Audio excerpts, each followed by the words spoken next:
Hello everyone, welcome to my channel only sociology. আজকের আমরা এই ভিডিওতে আলোচনা করব বিশেষ করে এবছরে যারা WBCS অপশনাল সোশিওলজি জন্য প্রিপারেশান নিচ্ছ, অর্থাৎ 2023-এর প্রিলিমস যারা কোয়ালিফাই করেছো, তারা 2023-এর মেন্স দেওয়ার জন্য প্রিপারেশান নিচ্ছ, তাদের প্রিপারেশান আশা করছি মোটামুটি সবাই কম্প্যাক্ট একটা প্রিপারেশান নিয়েছো।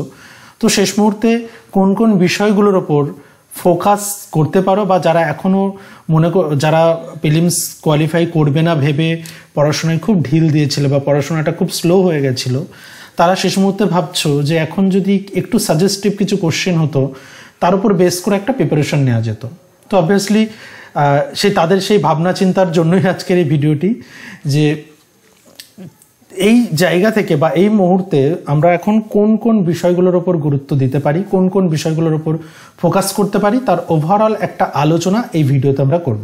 ওকে, অর্থাৎ ওভারঅল একটা সাজেশন যে কোন কোন সাজেস্টিভ কোশ্চেনগুলো দেখে রাখা যেতে পারে। গত বছর যেমন আমরা 25 থেকে 25টাই মনে হয় দিয়েছিলাম খুব সম্ভবত পেপার 1-এ, তো এবছরেও কিছু কম বেশি কোশ্চেন আছে। তো তার মধ্যে থেকেও আমি কিছু স্পেসিফিক কিছু জায়গা বলবো যেগুলো খুবই গুরুত্বপূর্ণ, এবং গত বছরেও সেই স্পেসিফিক কিছু জায়গার উপর আমি ফোকাস করতে বলেছিলাম, তা সেখান থেকে কিন্তু কমন এসেছে।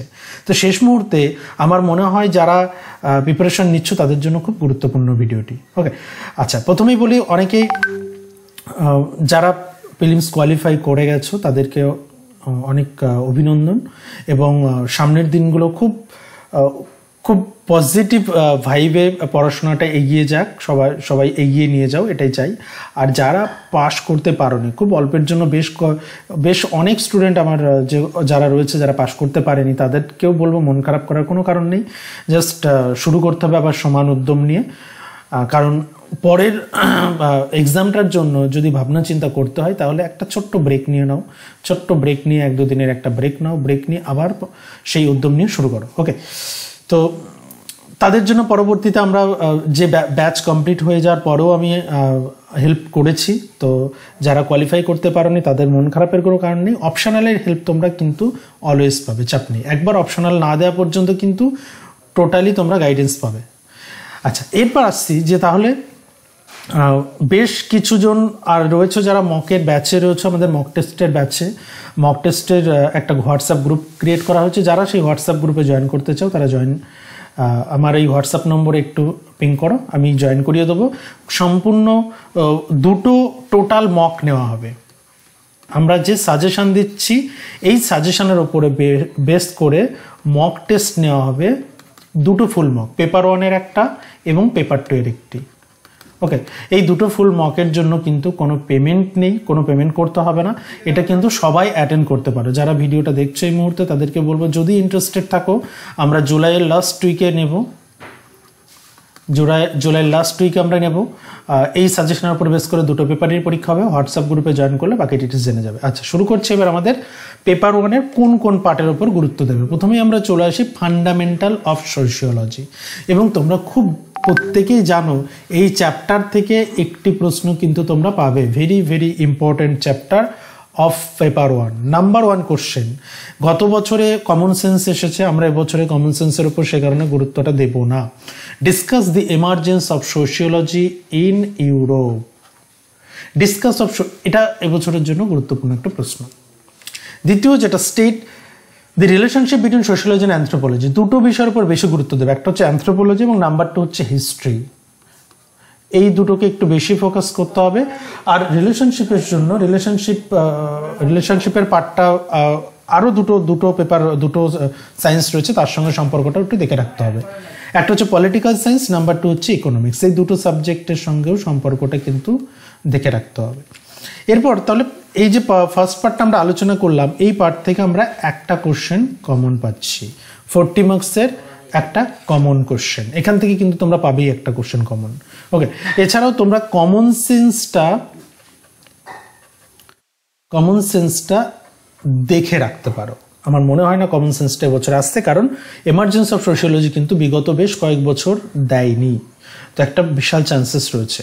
পাথফাইন্ডার থেকে কি পড়বে? পাথফাইন্ডার প্রথম যে তাত্ত্বিককে আমি রেখেছি ইমানুয়েল ডুরখাইম। ইমানুয়েল ডুরখাইমের দুটো পার্ট এখানে আমি মেনশন করছি, একটা হচ্ছে ইমানুয়েল ডুরখাইমের সুইসাইড এবং আরেকটা হচ্ছে ইমানুয়েল ডুরখাইমের রিলিজিয়ান।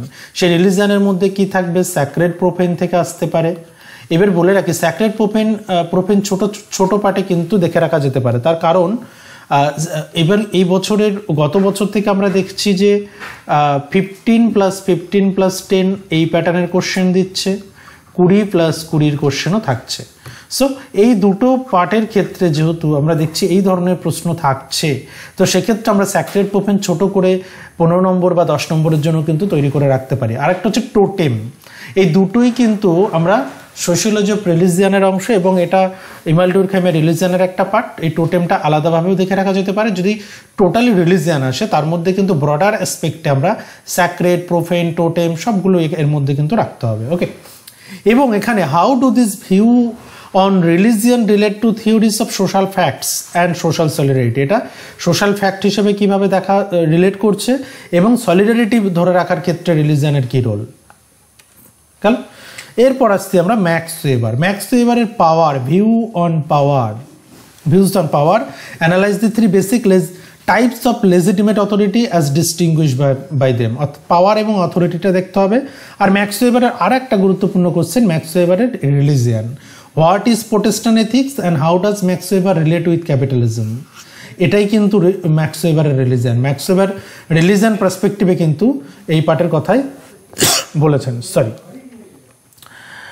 পাথফাইন্ডার অফ সোশিওলজির এবছরের জন্য আরেকজন গুরুত্বপূর্ণ তাত্ত্বিক, আমি এটা খুব ইম্পর্টেন্ট, ভেরি ইম্পর্টেন্ট বলছি, মানে এটাকে বাদ দিয়ে কেউ প্রিপারেশন নেবে না, সেটা হচ্ছে R K. Merton as a sociologist. R K. Merton আমাদের লাস্ট ইয়ারের আগের ইয়ারে দিয়েছিল, তো সেক্ষেত্রে এবছরের জন্য আমরা একটা ফোকাস রাখবো। ওকে, এবং এর মধ্যে আর.কে. মার্টনের যে concept dysfunction, function, latent function, manifest function, deviance, ওকে, বা 5 টাইপস অফ অ্যাডাপ্টেশন যে কথা বলেছিলেন, 5 ধরনের অ্যাডাপ্টেশনের, এই প্রত্যেকটা পার্ট কিন্তু যখন R K. Merton as a sociologist যদি দেয়, যদি এমনটা আসে তাহলে সব কিছু ইনক্লুড হবে, আর যদি স্পেসিফিক কোনো পার্ট দেয় তাহলে সেই পার্টটাকেই শুধুমাত্র আমরা ইনক্লুড করব। এরপর আসছি analyse the following Talcott Parsons functional system problem. Functional system প্রবলেমটা একবার দেখে রাখা যেতে পারে। আর.কে. মার্টন, আচ্ছা ট্যালকাট-পারসন্স কিন্তু গত বছর এসেছে, আমি ট্যালকাট-পারসন্সটা গত বছর এসেছে, তারপরেও কিন্তু আমি এখানে দুটো পার্ট আমি রাখতে বলছি, একটু দেখে রাখতে। এজিআইএলটা যদি 5 নম্বরে দিয়ে দেয়, কারণ গত বছর থেকে যেহেতু একটু অন্য প্যাটার্নের প্রশ্ন দিচ্ছে, এজিআইএলটা হয়তো 10 নম্বরে দিয়ে দিল, তার সঙ্গে কার্ল মার্কস দিয়ে দিল।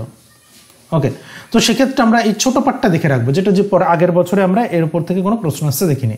আগের বছর প্যাটার্ন ভেরিয়েবল আর সোশ্যাল সিস্টেম এসেছিল। ওকে, এরপর এবছরে আরেকটা পার্টের উপর আমি একটু বলবো গুরুত্ব দিতে, যে ক্লাসিক্যাল থিঙ্কার যে 3 জনকে আমরা আমাদের সিলেবাসের মধ্যে দেখেছি, Max Weber, Karl Marx, Emanuel Durkheim এবং ওয়েবার, এই 3 জনের যে ধর্মের ওপর যে ধারণা,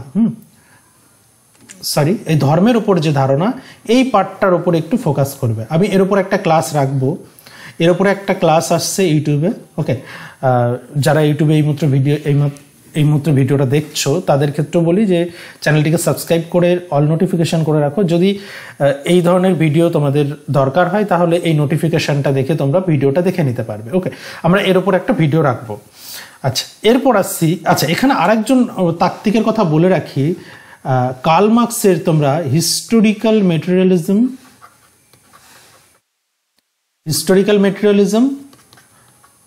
আর ডায়ালেকটিক্যাল মেটেরিয়ালিজম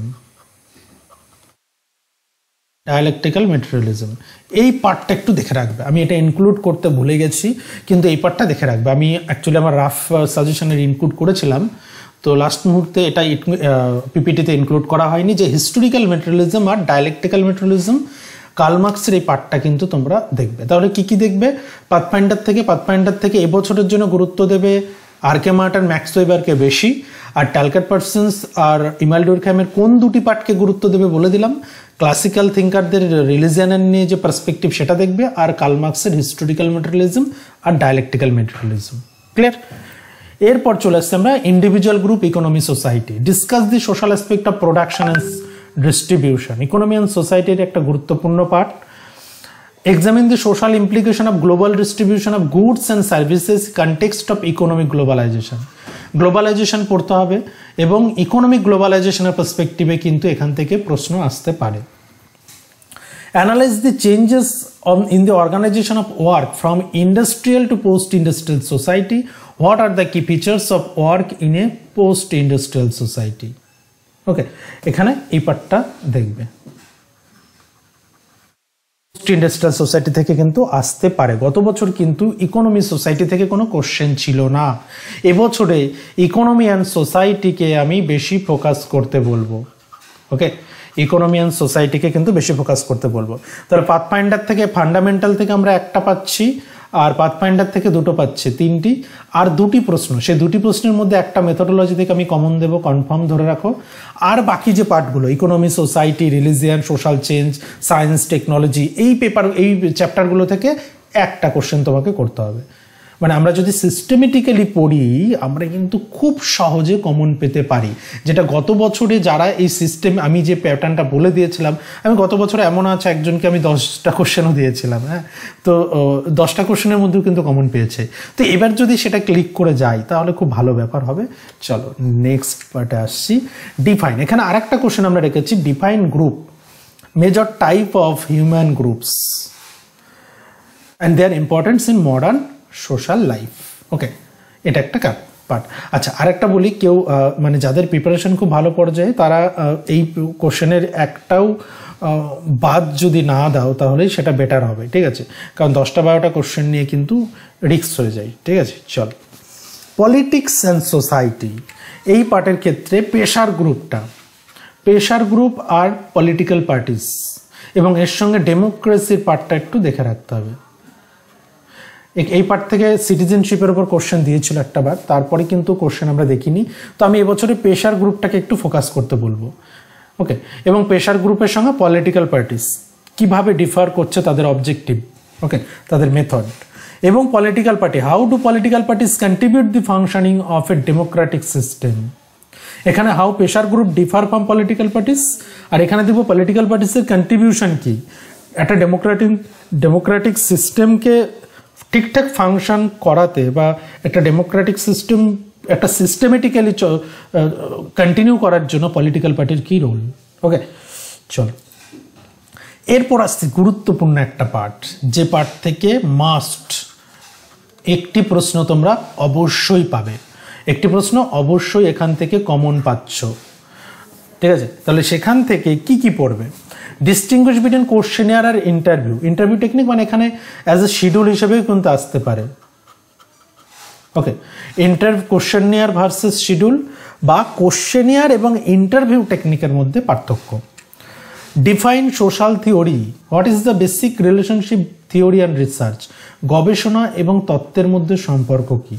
আর এখানে আরেকটা পার্ট বলবো, ইম্পর্টেন্সটা দেখে রাখা যেতে পারে, ইম্পর্টেন্স অফ সোশ্যাল রিসার্চ। এই পার্টটাও কিন্তু খুব ইজি পার্ট, এটা দিলে অবশ্যই এটা 20 মার্কেট দেবে। আচ্ছা, আমি সমস্ত কোশ্চেন মার্কগুলো হয়তো দিইনি, ঠিক আছে? কোনো কনফিউশন থাকলে একটু বলবে, আমি বলে দেবো। আগেরগুলো আমি পরপর বলে দিচ্ছি। আচ্ছা, তাহলে মেথোডোলজি থেকে 3 নম্বর যেটা পড়বে, আমি সবচেয়ে বেশি গুরুত্ব দিচ্ছি এই কোশ্চেনটার উপর, observation method. Discuss demerits and demerits, এবং এর সঙ্গে participant observation, participant and non participant. Okay, চল, টাইপস অফ স্যাম্পলিং। স্যাম্পলিং থেকে গত বছর একটা প্রশ্ন এসেছে, প্রবাবিলিটির একটা ভাগ। আমরা এখানে দুটো স্যাম্পলিংয়ের উপর বেশি গুরুত্ব দেবো, প্রবাবিলিটি এর 4টি ভাগ, নন প্রবাবিলিটির 4টি ভাগ। এই দুটি স্যাম্পলিং বা নমুনার ভাগগুলো দেখে রাখতে হবে। আমি এই পার্ট থেকেও একটু বেশি ফোকাস করতে বলবো, যে স্যাম্পলিং আর অবজারভেশনটাকে একটু বেশি ফোকাস করো এবছরের জন্য। এরপর চলে আসছে আমাদের লাস্ট পার্ট, অর্থাৎ আমাদের 4টে কোশ্চেন মোটামুটি ready.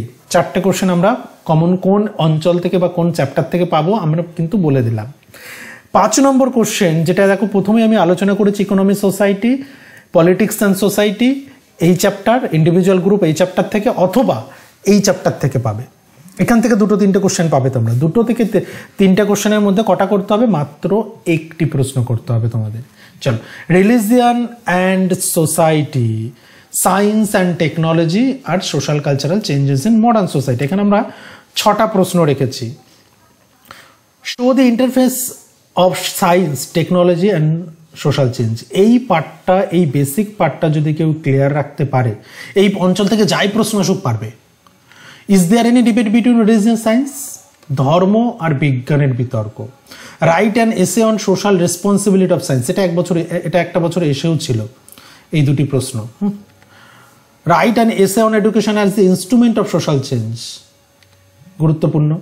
Explain the roles of science and technology in the development of a science. এবং lastly discuss about dominant culture, celebrity culture. আমি এটাকেও এবছরের জন্য বেশি গুরুত্ব দিলাম। ওকে, সো এই হচ্ছে আমাদের মোটামুটি সাজেশান। আর সাজেশান অনুযায়ী কেউ যদি স্টাডি ম্যাট নিতে চাও, সেক্ষেত্রে এবছরে আমাদের নতুন সিস্টেম করা হয়েছে যে প্রত্যেকটা চ্যাপ্টার ওয়াইজ মডিউল ধরে বাই পোস্টে পাঠানো হবে। বাই পোস্টে স্টাডি ম্যাট পাঠানো হচ্ছে চ্যাপ্টার অনুযায়ী, মডিউল হয়ে প্রিন্টেড বাইন্ডিং করে। তো যদি কেউ ইন্টারেস্টেড থাকো তাহলে নিচে নম্বর দেওয়া আছে, একটু যোগাযোগ করে নেবে, বাকি ডিটেলস আমি বলে দেবো। ওকে, সো আশা করছি এই মুহূর্তে দাঁড়িয়ে লাস্ট মোমেন্টে এই ওভারঅল সাজেশান বা ওভারঅল যে সাজেস্টিভ কিছু কোশ্চেনের কথা বললাম, এগুলো আশা করছি প্রিপারেশনের ক্ষেত্রে হেল্প করবে। যদি হেল্পফুল হয়ে থাকো এই চ্যানেল থেকে, বা এই ভিডিও যদি আগের কোনো ভিডিও থেকেও যদি এই চ্যানেলে মোটামুটি তোমরা কোনোভাবে হেল্প পেয়ে থাকো, তাহলে অবশ্যই কমেন্ট করে জানিও। তাহলে পরবর্তী ভিডিওটা করতে আমি একটু আগ্রহ পাই। দেখা হচ্ছে পেপার 2 এর ভিডিও নিয়ে খুব শীঘ্রই। আজকে শেষ করছি এখানে।